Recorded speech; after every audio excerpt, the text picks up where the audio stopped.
So in the last session we have discussed what is a security attack and what is the basic difference between cryptography and cryptanalysis. Then we discussed what are the different cryptographic attacks available, right? So the cryptographic attacks are broadly categorized into two types. One you call it as cryptanalytic attack. The other one is non-cryptanalytic attacks, right? So the cryptanalytic attacks, what is it is going to do? See, mainly the cryptanalytic attacks happen in the case of cryptography, where you have already converted the data into a code, right? You have already converted your data into a code using a specific key. Say for example, you have used the RSA algorithm, and in the RSA algorithm you have generated a key. Using the key you have encrypted the data, then you are sending the data. So the attacker has to identify what algorithm you have used. So he has to identify the sender has used the RSA algorithm. Apart from the RSA algorithm, what kind of key has been generated for the RSA algorithm? That should also be identified by the attacker. So once he gets what is the algorithm, once he get what may be the key, what he will be doing, he will use lots of statistical and algebraic techniques to understand what is the algorithm used and how the algorithm works, and to guess the key that is used for the encryption process. This is what you call as cryptanalytic attack. Whereas in the case of non-cryptanalytic attack, it is not going to use any mathematical weakness, but it is going to give threat to the security goals. What are the three security goals we have seen? One is the confidentiality, second one is integrity, and the third one is availability. So whatever attack is happening on these three goals, then you call it as non-cryptanalytic attacks. Say for example, for the confidentiality, right, the threat or the attack that is happening on the confidentiality these are the two attacks happening on the confidentiality. You call it a snooping and traffic analysis. And for the integrity, modification, masquerading, replaying, repudiation, these are the attacks that are happening on the integrity of the data. And for the availability of the data, it is going to be denial of service. That is what I told you as an example now. So somebody is denying you to access the data. So there is no service available. You want to appear for the exam that is hosted by the teacher, but you are not allowed to do that. That is what you call as a threat that is happening to the availability, right? So these are the three kinds of attacks that are happening in the non-cryptanalytic attack. Now let us see what are the attacks threatening the confidentiality. They are snooping and traffic analysis. So snooping is nothing but unauthorized access or interception of data, whereas traffic analysis is monitoring online traffic and obtaining some information. For example, when you take snooping, you can describe snooping, it is referred to unauthorized access. Make a note of it. It is unauthorized access or interception of data. For example, imagine that you are transferring a file through internet and which is containing a confidential information, right? You are transferring suppose say for example, the codes that are to be collected in an organization, right, for purchasing something. It can be a confidential file. You are going to transfer it to over the internet. By the time an unauthorized entity is intercepting the transmission, right, over the internet, and they are going to use this content for their own benefit. This is what you call a snooping, right? So you are transferring something over the internet. Some unauthorized user is intercepting the transmission and they are receiving this particular data and they use it for their own benefit. you call it as snooping. And if you want to prevent the snooping, right, make a note of it. To prevent the snooping, the data will be made non-intelligible. That means you will be encrypting the data using some kind of encipherment technique, and that will be then sent. Only the encrypted data will be sent over the internet. You call it as snooping. Now, the second attack that is happening on the confidentiality is the traffic analysis. So, traffic analysis is nothing but you are going to monitor the online traffic and you are going to obtain some information, right? The attacker will monitor the online traffic and he is going to obtain some information. So, although you are going to use the encipherment of data, it may that may make it non-intelligible also. The attacker can obtain some other type of information by monitoring the online traffic.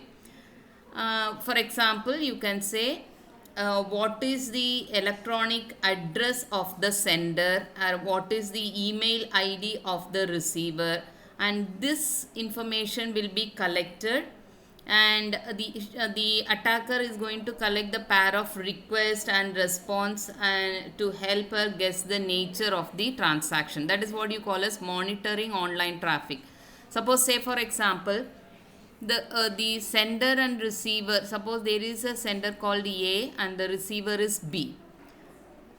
In the attacker is continuously monitoring the data being sent from A to B. For the past 10 days, the attacker is monitoring what is the data sent from A to B. Now, when he is monitoring the data, he can understand that the data is using a particular pattern, right? Always when you are using a secret code, there will be a pattern. When you are, suppose, say for example, if you are writing something as a secret code for your friend, you and your friend only knows the code, right? And you will be using the same code again and again when you are going to transfer the data. So if I can get around 10 to 15 communication between A and B, I will try to find out what is the pattern used in that particular data, and using that pattern I will start guessing what may be the message sent by A to B. This is what you call as traffic analysis. Now, the second kind of attack that is happening is on the integrity. You have modification, masquerading, replaying, and repudiation. These are the different attacks that may happen. First one is called as modification. The modification is nothing but the attacker gets the information, modifies the information to make it beneficial to him or her. This is what you call as modification. So after accessing the information, the attacker will be modifying the information to make it beneficial to him or her. For example, imagine a customer is sending a message to a bank to do a transaction, right? The customer is sending a message to a bank to do some transaction. Say he wants to do the transaction for rupees 10,000. Now the attacker is intercepting the message. He is accessing the message and he is changing the type of the transaction to benefit herself. What do you mean by that? Actually, when I am going to give the bank transaction, I have to specify what is the beneficiary account number, what is the beneficiary name. Correct? Now, the attacker accesses this information. He modifies the account number and he modifies the account name. Then he is going to send the message to the bank. So, what happens now? The amount will not be deposited to the intended receiver. Instead, it will be deposited into the account specified by the attacker. You call it as modification. Now, another attack is called as masquerading. The masquerading is also known as spoofing. Now, when the attacker impersonates some authorized user, then you call it as masquerading.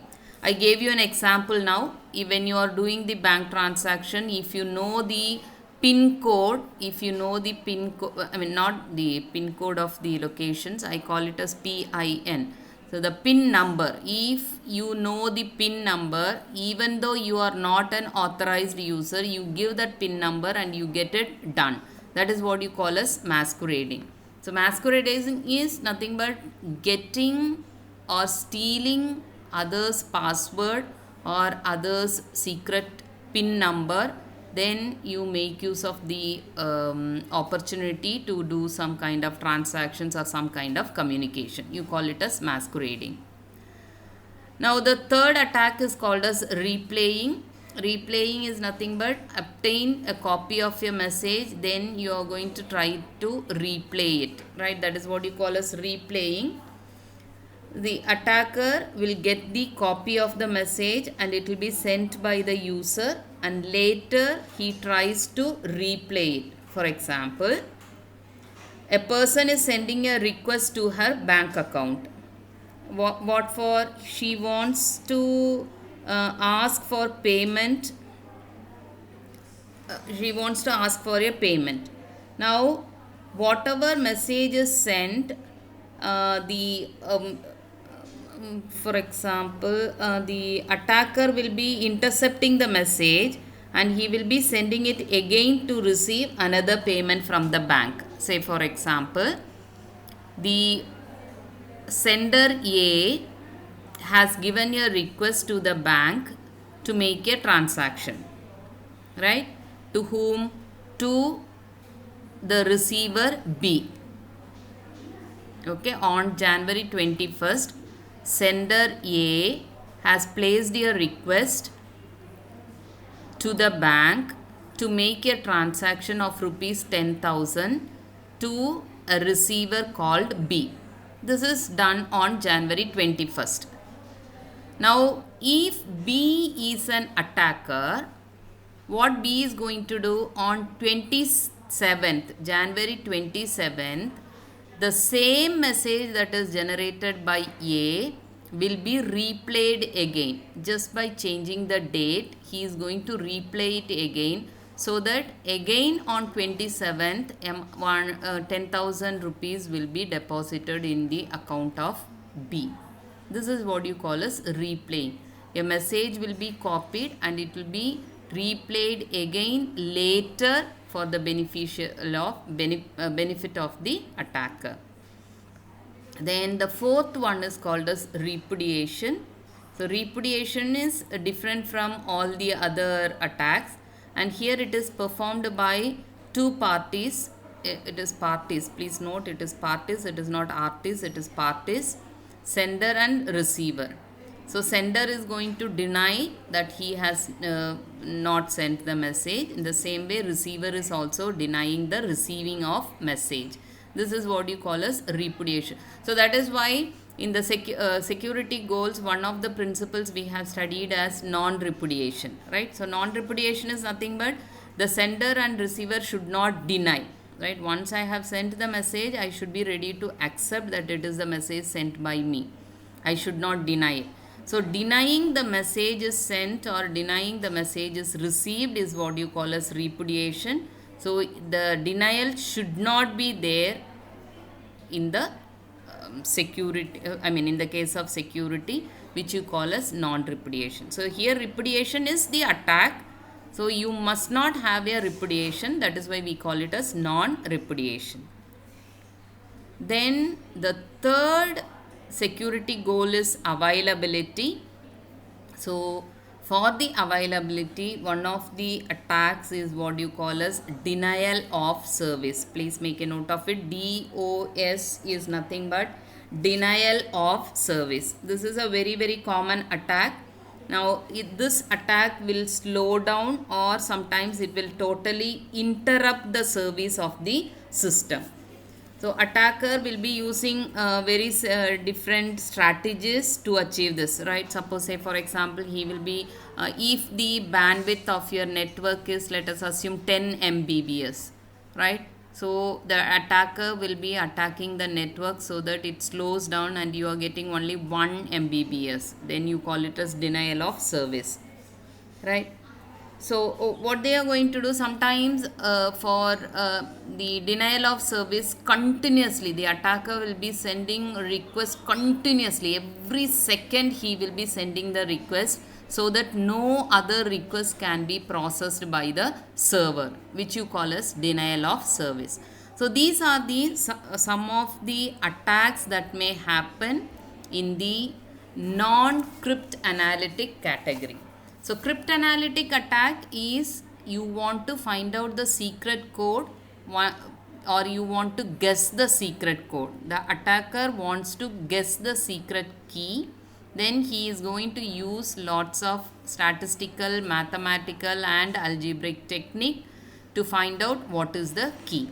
Whereas in the non-cryptanalytic attack, it is not going to use any mathematical property. Instead, it is going to attack the three security goals: confidentiality, integrity and availability. Now, if you take the attacks, non-cryptanalytic attack, all these attacks, right, the security attacks as well as the cryptanalytic attack as well as non-cryptanalytic attack, all these attacks can be classified as a passive attack or the active attack. It can be passive or active. Say for example, the snooping and traffic analysis. It can be the passive attack. Snooping and traffic analysis, these are the passive attack, whereas the attacks that are happening on the integrity and availability are the active attacks, because it is modifying the data or it is harming the system itself, right? It is affecting the system functionality. So you can call these two as the active attack, whereas this is a passive attack. And we have also discussed what do you mean by passive attack, what do you mean by active attack. So out of these attacks, the threat to confidentiality can be called as passive attacks, whereas these are called as active attacks. Right? So that's it about what are the different attacks that are happening on the non-cryptanalytic category and cryptanalytic category.